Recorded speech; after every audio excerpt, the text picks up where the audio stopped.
Welcome back to East West Brothers Garage and our ongoing series about the 2025 Polestar 3.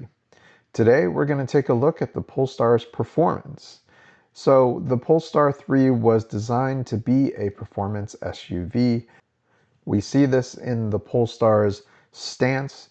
We see this in the way that the suspension was tuned and set up. We see this with the car's 295s width rear tire, which combined with the 265s up front shows that it has a more performance-oriented arrangement. Add to that the fact that it has a torque vectoring rear differential. This car really offers the ability to deliver significant performance when you want it. Starting with acceleration, the manufacturer advertised 0 to 60 time is approximately 4.7 seconds, although as an owner, I've seen as low as 4.3.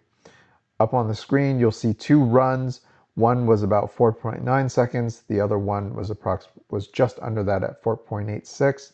This was done at a 38% state of charge and measured using Polestar's own performance app. What you can see is that in spite of the relatively low state of charge, the car really does deliver a solid performance. But it's not just the acceleration from a standstill. The car delivers strong acceleration from just about any speed, and you're able to tap into that with or without the performance setting turned on. Obviously, with the performance setting turned on, it's a little bit more immediate because you're not waiting for the rear motor to spool up and match speeds with the front motor because the rear differential was decoupled in range mode.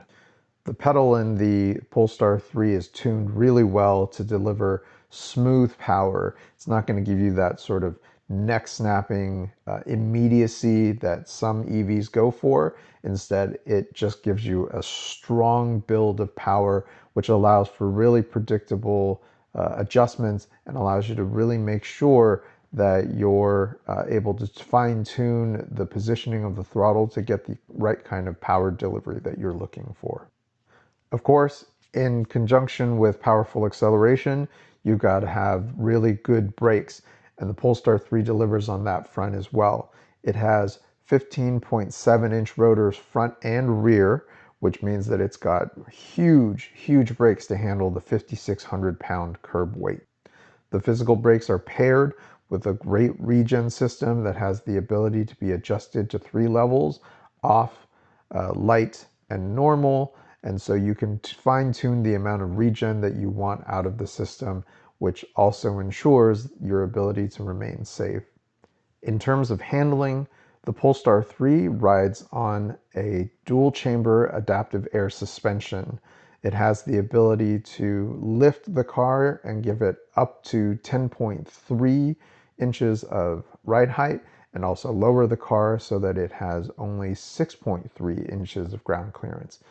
The ability to make that adjustment allows it to be fine-tuned for not just aerodynamics, but also gives it the right level of suspension, the right level of stiffness in order to deliver on solid handling performance alongside with the adaptive dampers, which also can be tuned for comfort or for high performance driving.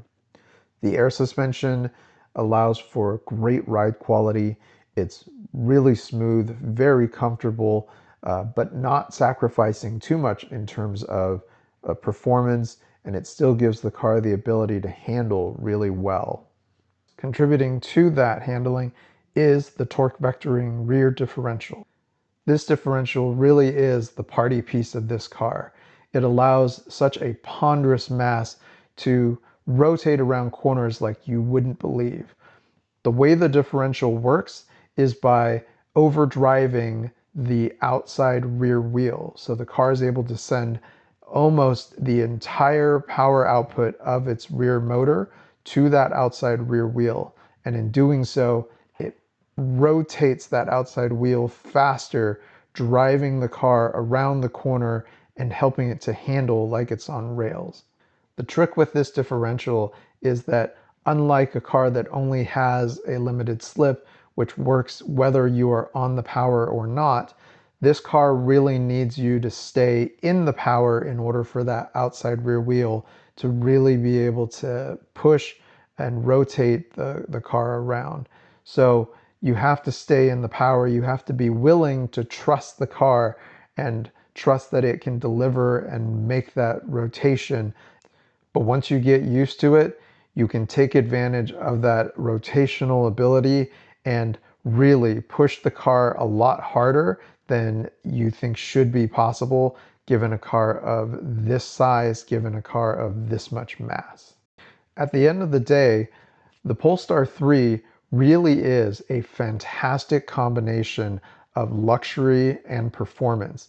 It delivers a great luxury experience with excellent ride quality and still is able to deliver amazing performance, especially given how much it weighs.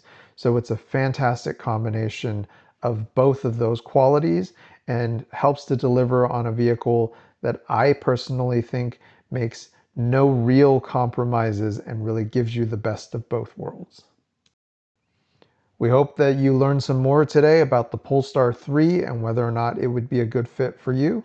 If you liked what you saw, please like, subscribe, and hit the bell icon to be notified of future videos in this series, as well as all of our other videos and content on East West Brothers Garage.